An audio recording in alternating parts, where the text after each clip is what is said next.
Hey everybody, DeLongshot Signatures here. This is episode 127 of my 2022 TTM returns. Got in 9 successes on this Friday, hit a bunch of different collections on this, and I have 2 more in-person autograph experiences to tell you guys about. So we'll get started with some football here. These first 2 requests are a little disappointing. They are successes, they're just not exactly what I'm looking for. So the first one is a 1-of-1 return from former NFL wide receiver Floyd Dixon, who ended up signing the card on the back. That stings. I think that's the only card I've gotten back for this set that is signed on the back. Not sure why he went and signed it on the front, but at least it came back. It is what it is.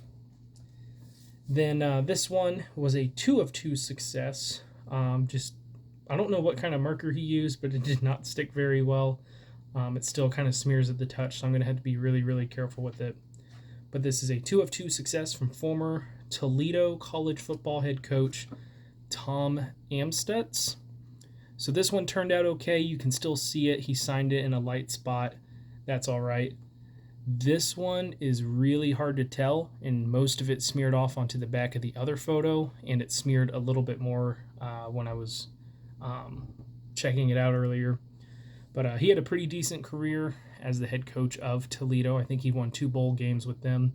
And then he stepped down after the 2008 season and has not been a head coach since. Then we got a Indianapolis Colts draft pick for this year. They had some need at tight end after Jack Doyle retired. So I got their 6th round pick, 2-of-2, Andrew Ogletree from Youngstown State. He did sign it as Drew Ogletree, so maybe that's how he'll be going forward. But I sent to, I think, the whole Broncos and Colts draft class, and then I sent out to a few select other guys, just depending on what team they went to or whether I, watched them in college and didn't get them then. So this is one of the first returns there. I think I got 2 since the draft. Greg Dulcich from the Broncos, and now another tight end, Andrew Ogletree. Then we have a college softball return. This came back pretty quick, I think just 11 days. He celebrated his 1,000th win this past season, and probably has a case for the Softball Coaches Hall of Fame. But this is a 3-of-2 success from USC Upstate head coach Chris Hawkins. So he signed that one. He put best wishes Landon on that. And then he also included a little greeting card with a kind note and signed that as well. So a great addition there. This one took about a little less than a year, but this is a hockey return from an active player. He is currently the Seattle Kraken's all-time leading scorer. Just 50 points in his first season. They didn't really do all that well offensively whatsoever. So for him to come in and put up 50 points, he's a pretty good player. So sent this to, I think, a family construction company up in Canada, but got back 3-of-3 from Jared McCann.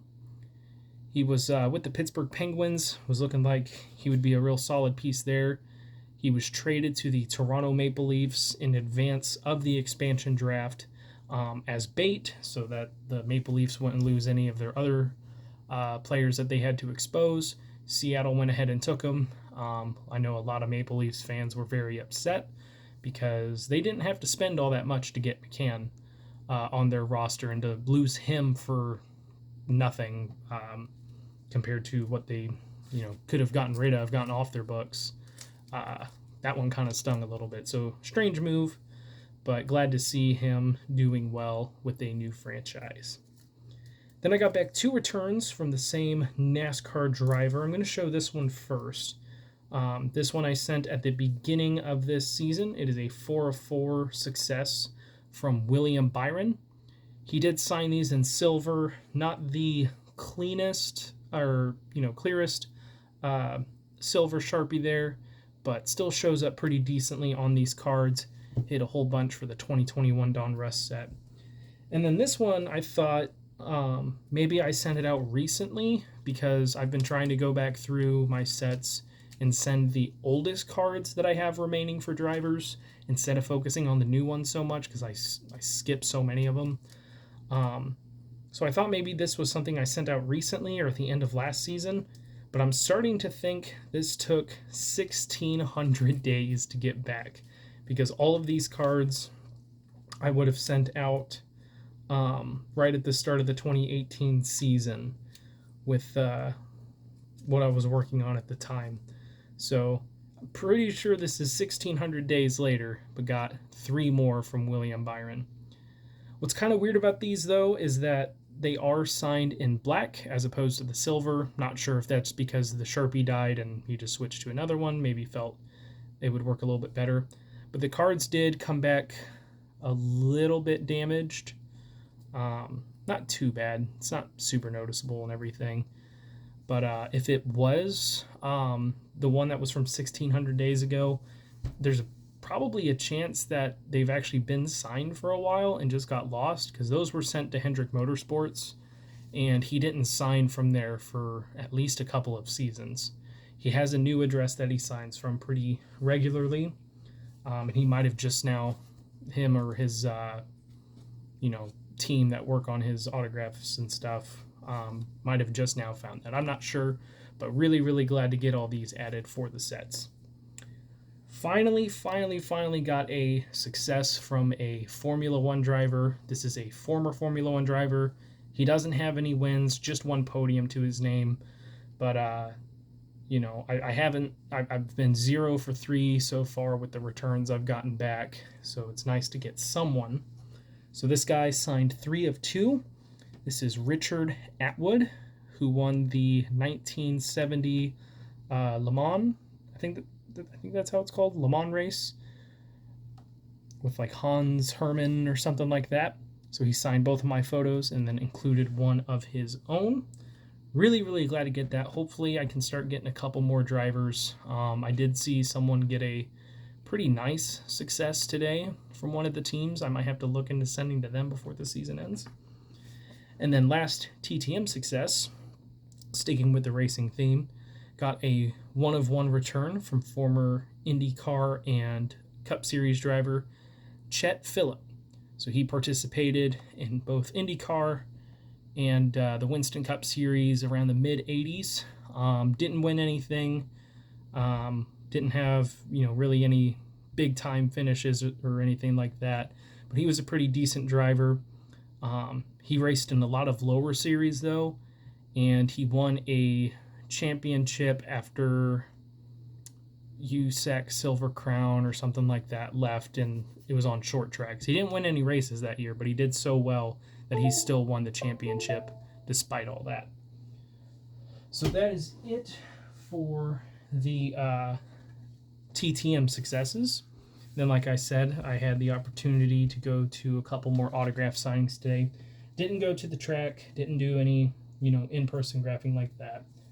But there were some, because everything's in town this week, IndyCar and Nascar. There were some signings today, one that was really close, one I had to drive out a little bit for, but both definitely worth it. This first one, I got 4 items signed by Ricky Stenhouse Jr. He was appearing at our local Kroger. There weren't very many people there. A lot of people were just kind of looking at all the little booths with samples and stuff, everything like that. He showed up. He was pretty quick with signing everything. Wasn't, really standing around chatting too much. He signed everything in black, but still, he was kind enough to sign all 3 of the cards that I brought. I didn't want to overwhelm him, and I got a nice hero card as well.